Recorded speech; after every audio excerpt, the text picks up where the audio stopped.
All right, today we're looking at Psalm 83. Psalm 83 is a really interesting psalm. I think it really applies to a lot of stuff that's going on right now in the Middle East. We'll take a look at this. Let me read this though. Psalm 83, a song, a psalm of Asaph.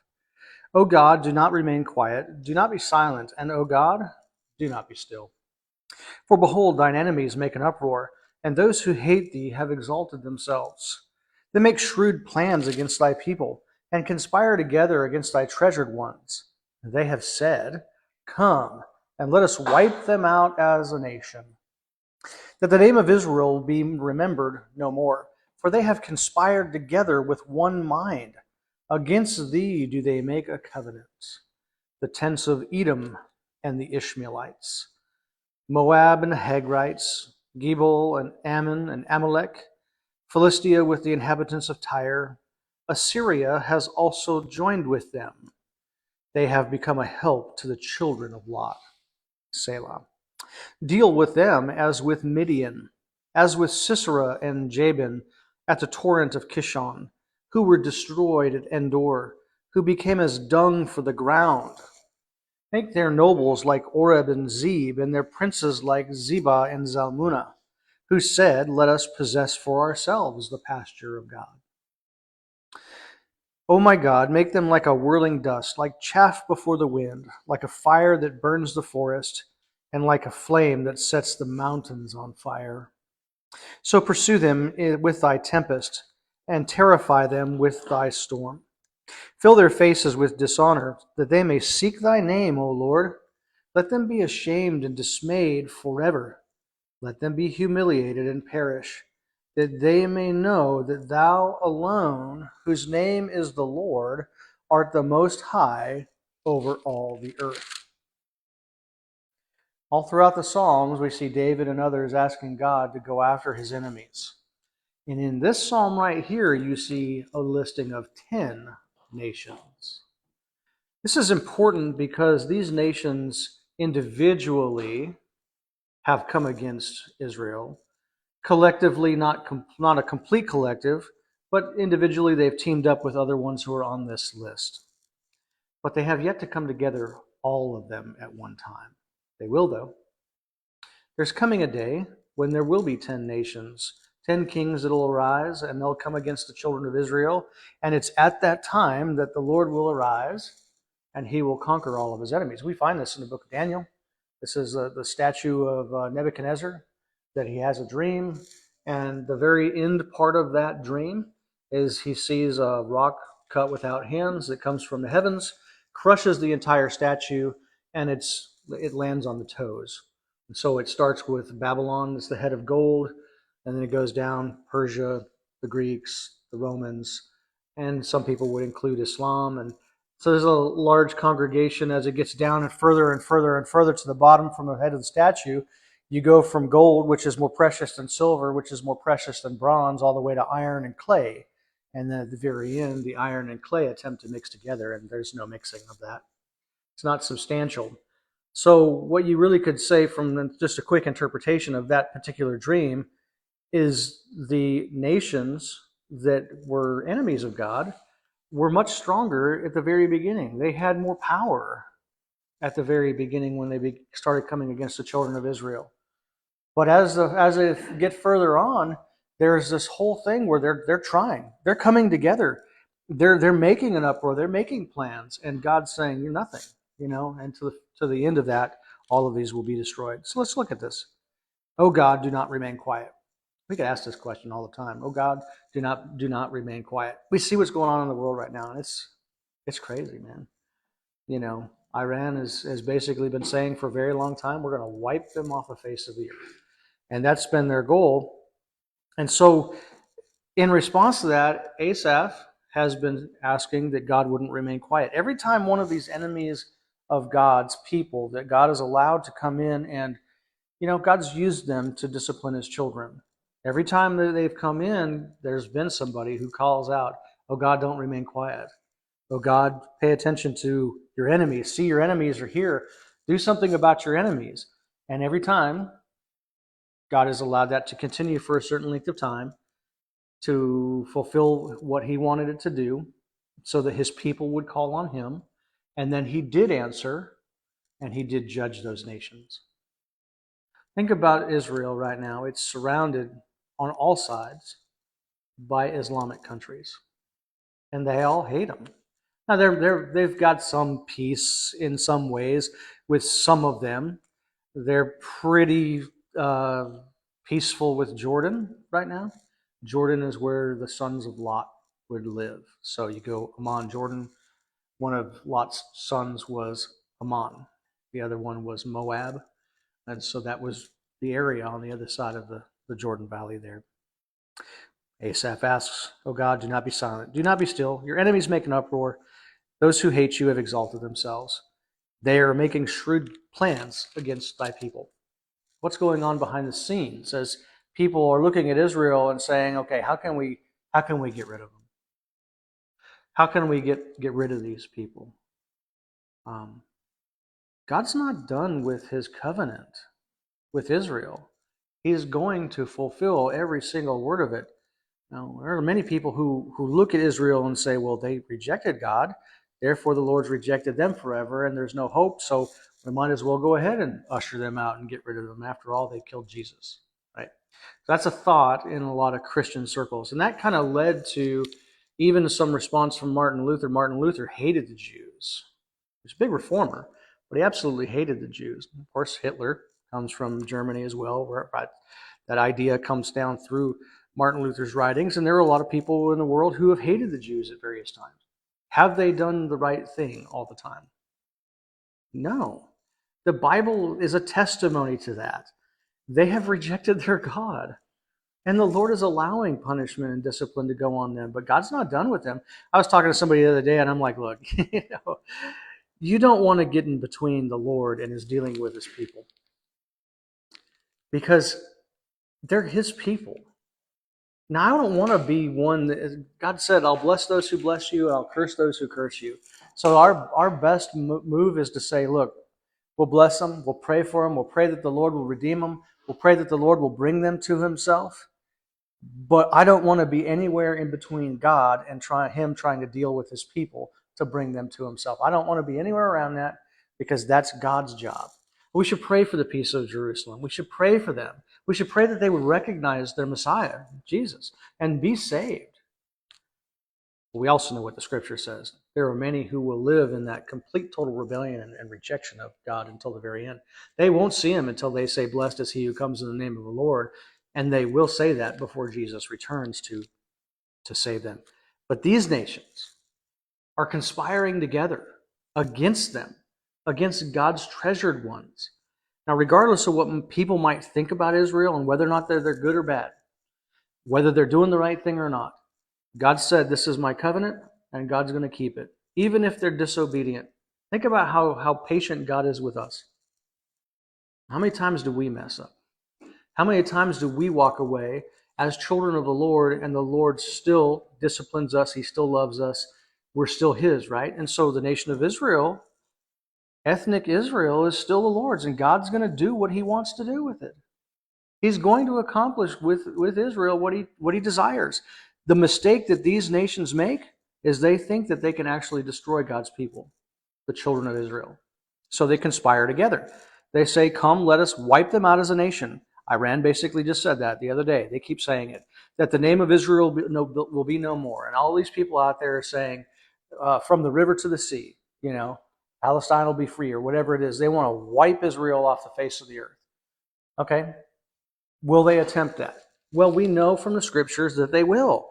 They have conspired together with one mind to do against God. Do they make a covenant?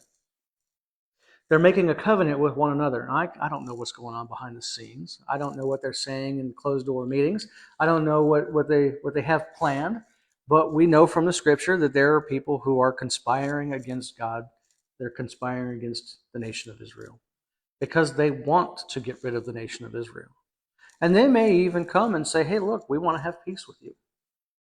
That's actually part of Islamic eschatology, is that there will be an individual who will come out of Islam that will make a 7-year peace treaty with Israel, and in the middle of it, they'll break it.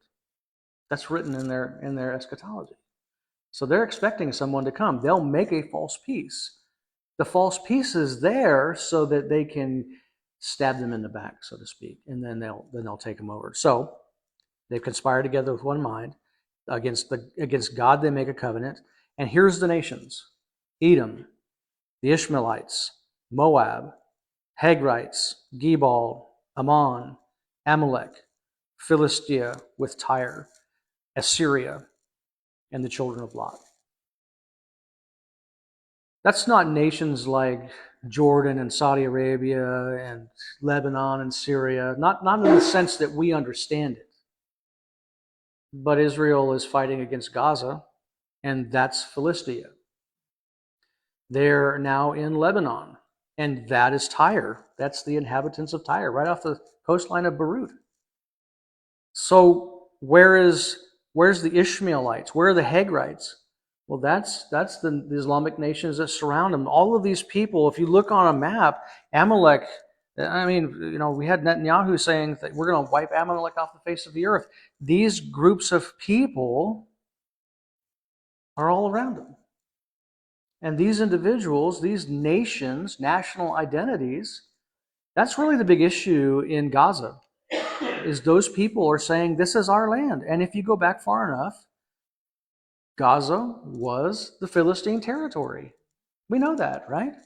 Okay, so, that's where this is coming from. But all these people are conspiring together. That's why you have places like Iran that are sending them bombs, I mean, where are they going to get all this stuff? They're getting it from Iran. I mean, we're paying for it too, right? Through our international aid. But you have all of these nations that are going to rise up against the people of God. They're going to. And then Asaph says, Lord, deal with them.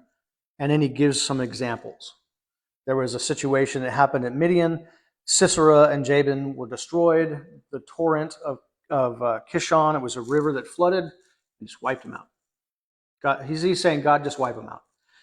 Rise up the waters even. Just let the waters roll right over the top of them. They were destroyed at Endor. They became like dung on the ground. That's real colorful language.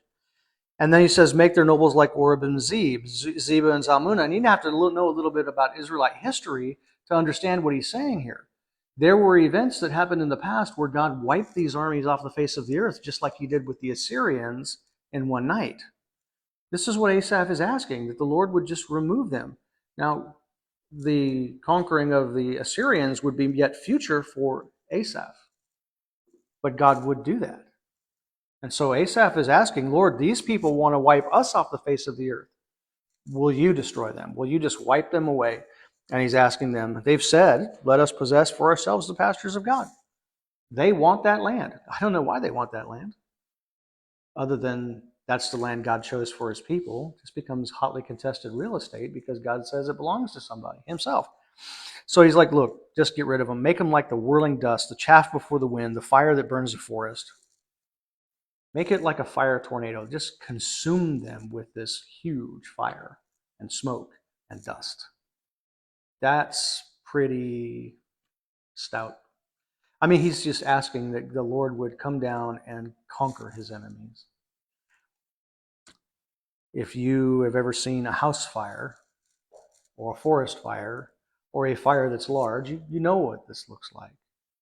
Billowing smoke, lots of heat, uncontrollable, and God, he's asking God just to come down in this big flame of fire and cloud and stormy weather and just wipe these folks off the face of the earth that have come against God's people. Now, that's the contrast. These nations want that to happen to Israel, and yet God has a covenant with them. And so Asaph is asking that God would remember his covenant with Israel and do to them what they wished to do to Israel. That's all he's asking. Fill their faces with dishonor. Why would he ask that God would do all these things? That they may seek thy name. Asaph wants these nations to realize who God is, so that they would seek the name of the Lord and not just be in complete rejection of God. And I think even with the judgment of God, as God will pour it out in yet future, the hope is that many will come to God, to the knowledge of the true God, and be saved and delivered in a spiritual sense, in a physical sense. Because there are many people who've just grown up in those cultures, the culture of Islam or a culture of other cultures, and they just hate the Jewish people because, you know what, their fathers hate the Jewish people. The people who taught them hated the Jewish people. They don't necessarily even know any Jewish people who've wronged them. They just hate them for no reason. So Asaph wants these people to come to know the Lord, and I think that's a great thing. And he asks that they would be ashamed, that they would be dismayed, that they would be humiliated, that some of them would perish, that they would know the Lord, that they would know you alone, whose name is the Lord. And so, just as in the situation with Elijah at Mount Carmel with the prophets of Baal, that whole test was set up so that those prophets of Baal and the people would know who God is. And ultimately, I think this is what we should all ask for, is God, just do whatever you have to in this world to bring it about to the end that you want to.